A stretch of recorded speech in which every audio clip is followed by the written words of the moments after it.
ပိုက်ဆံဆိုတာလူတွေရဲ့စိတ်ဓာတ်ကိုတိုင်းနာတဲ့ပေတံတစ်ခုလားဒီနေ့မှာတော့ခင်ပွန်းဖြစ်သူရဲ့အဖေရင်းဟာကင်ဆာနောက်ဆုံးစစ်နဲ့အသက်လူနေရချိန်မှာဇနီးဖြစ်သူနဲ့သူမရဲ့မောင်လေးဖြစ်သူတို့စီ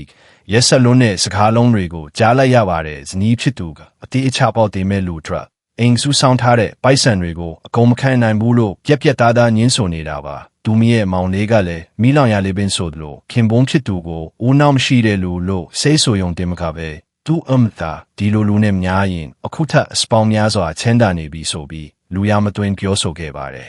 ခင်ပွန်းဖြစ်သူကတော့သူ့ကိုလောကထဲခေါ်ဆောင်လာတဲ့အဖေရင်းအတွက်တားတယောက်ရဲ့တာဝန်ကိုကျေးပွန်ချင်းယုံပါသူဇနီးဖြစ်သူရဲ့မိခင်ကိုတောင်ဂျေဇုတီးတက်စွာနဲ့ပြုစုခဲ့ပေမဲ့အခုသူ့ဖေလှဲ့မှာတော့အတုံးမချတဲ့လူရဲ့အဖေဟာလည်းအတုံးမချတဲ့လူပဲဆိုတဲ့ယဉ်တီးတဲ့စကားတွေကိုသာတုံ့ပြန်မှုအချစ်ရရှိခဲ့ပါတယ်ဇနီးဖြစ်သူ